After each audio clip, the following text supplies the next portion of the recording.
Hi, this is Vaughan Smith in Nova Scotia. We had a workshop today. We've got 8 students and they were in throwing all day on the potter's wheel. And we basically made coffee mugs. And so tonight I'm just going to quickly put a video out there so they can watch on how to pull handles. And then tomorrow morning they'll be coming in to actually pull their own handles and stick them on the coffee mugs. So this is called pulling a handle. The clay was straight out of the bag. I rolled it into a bit of a thick coil, and now I'm dipping my hand in water and stroking the clay down using my knuckle, the thumb of my knuckle and the flat of my finger to form what's called a strap handle. Basically gravity does the work, but you always notice a little lump at the bottom, so you have to kind of knock off that lump at the bottom just by a few strokes right at the very bottom. When it's long enough, you cut the handle off by twisting and snapping with your finger and lay it down. And then the next one's a little easier because you've already got it started. So basically stroke the clay, and at the very bottom just do a few, 3 or 4 little strokes right at the very bottom, and that stops a little lump from forming.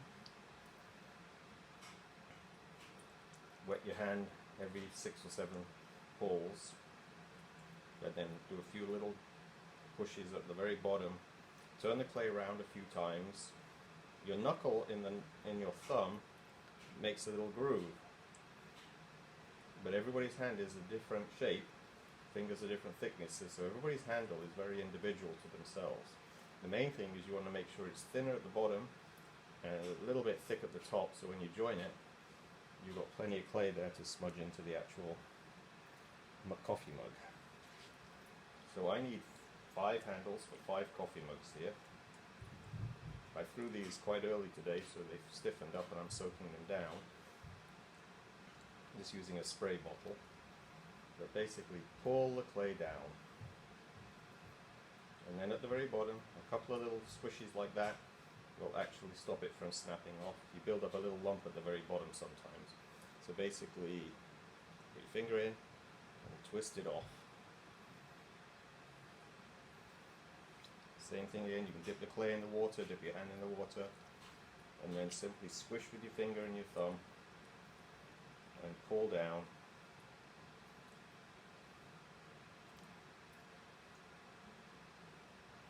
And eventually you'll feel that little lump at the bottom, just squish it off a little bit.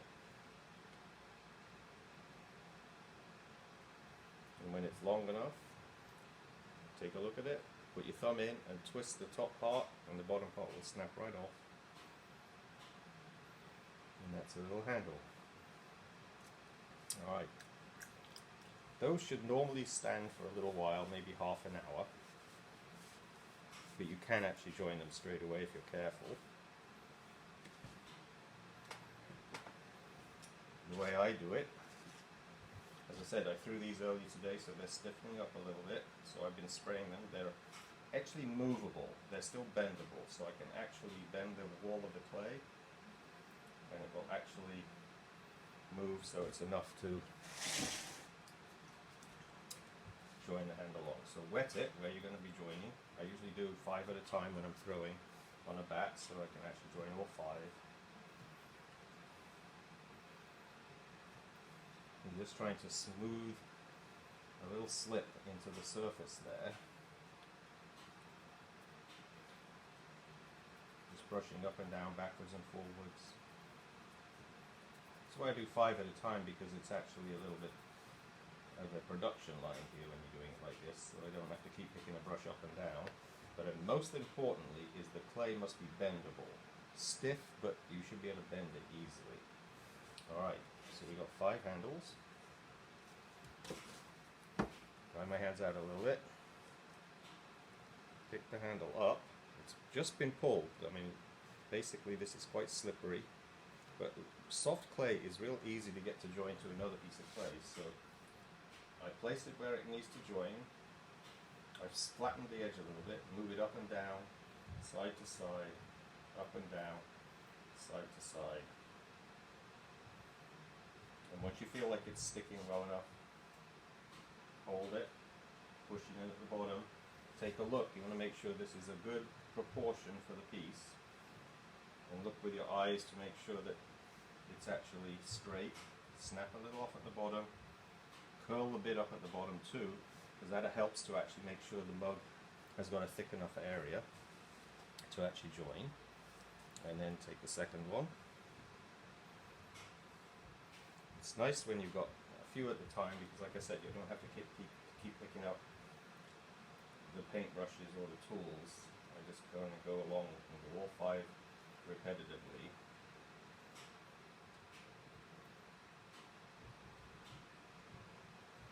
Make sure it's the right proportion. Make sure it's straight down the middle of the coffee mug as well. Snap off the bottom, leaving enough just to curl up so you can push that in, and it will actually give a nice thick piece at the bottom to actually smudge into the mug. So flattening the clay handle at the end just to give you a little bit of thickness there. That's the area I wet. You place it, you move it up and down. It will catch eventually because the slip is soaking into the clay. And then you move it up and down, side to side. Eventually you'll feel that it actually stops moving, and then you take a look, put your hands underneath, put it against the bottom. That's a little big, so I'm going to move it down a touch, and then you actually take a look down the vertical, snap off the bottom, bend it in. So 3 done. The next one, flatten again. Make sure you can bend the mug. It should be bendable, easily bendable as well, not like you have to force it, because if it actually is dry enough and it cracks, obviously it was too dry. Up and down, side to side, until it feels like it's stuck, and you pull it and it pulls the mug. And you take a look, put the bottom layer in, make sure you've got a good proportion, side to side at the bottom, but snap off a piece if it's too long. Curl up what's left about 1.5 centimeters up, and you've got a place where it will be thick enough to join again. Last one.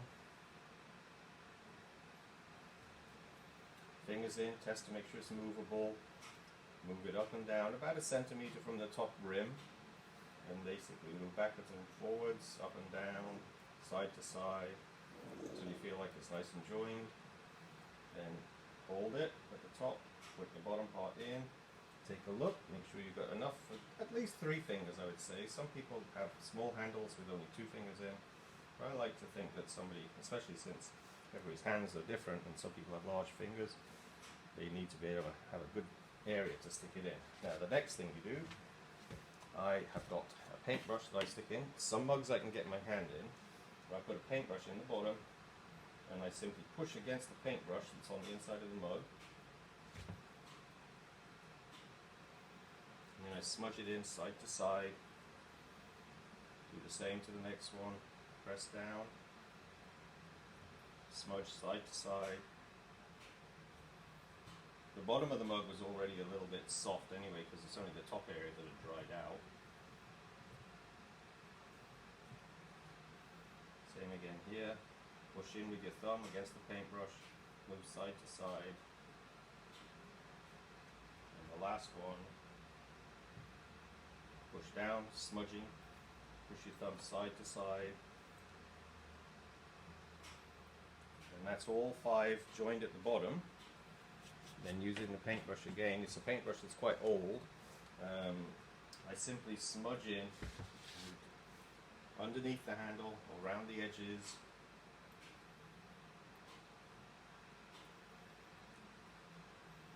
And do the same to the next one. Now remember, I didn't do any scoring and scratching because I'd softened the clay down enough on the actual mug so that it was soft enough to bend easily, so I don't have to score and scratch. These mugs were thrown about 3 or 4 hours ago, so I've had to wet them down a little bit by spraying them with some water. So you're moving one to the next. Just smudging in.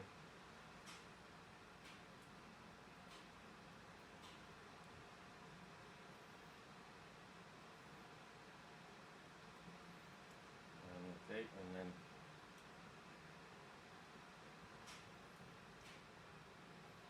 basically you've got it all smudged in now. That's not good enough yet. You want to make sure they're in a good shape.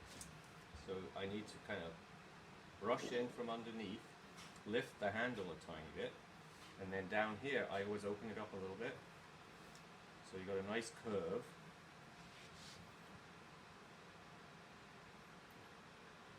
And these handles were fresh. If you waited for about half an hour, they'd be a little stiffer to actually work with, and still easily able to be joined onto the mug. Now I've got some extra clay, as I said, that I put on the outside at the bottom, and that sort of helps strengthen the handle underneath there. Especially if you were going to do some slip work on any of these mugs where you're going to spray them or dip them in slips, you'd need some extra thickness where the handle is. But you're simply going backwards and forwards, one mug to the next. I haven't had to put the paintbrush down once, so basically it's a nice way of speeding up the process of putting handles on.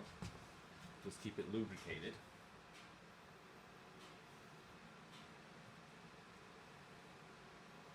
Alright, so basically paintbrush is going along the handle, curving it out a little bit, making sure that you've got a nice curve around there. You don't want to have a sudden sharp point, but you could actually, obviously, if you were really getting creative, you could turn the handle the other way up. Stick the thick bit on the bottom as well. So there are other ways of doing it. This is just the way I've been doing this style of coffee mug, and I'm going to teach them tomorrow in the class. Alright, so that's there.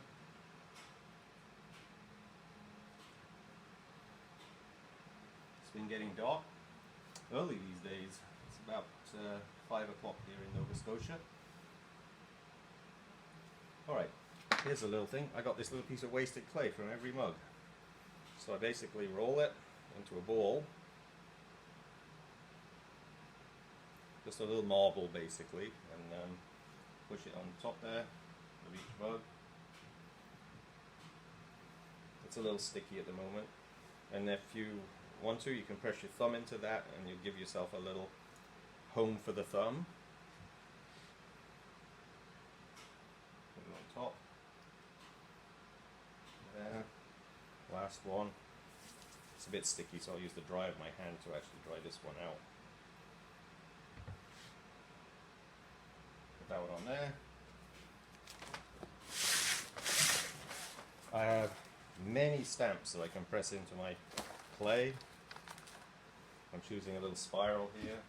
Stick your finger underneath, push it in, dry it out on your cloth or your jeans. Because the clay is fairly sticky, you want to make sure it doesn't stick. I have lots of stamps, so I can move to another one if it started sticking, which this one has. So we'll take another one, press it in. And the last thing you need to do is take a look at the top of your mugs. Messing around with the handles like that, you can tend to knock them off the circle a little bit. These aren't too bad. And then take a look. And like I said, you make sure the curve is nice. It should come out of the mug straight at the top and curve gradually around and just sort of curl back into the bottom. And if any of these are not right, you've got plenty of time to straighten them right now. Alright, I'm Vaughan Smith. This is Westcote Bell Pottery in Nova Scotia. It's getting dark. It's time for dinner. Thanks for stopping in, and I hope I didn't waste any of your time.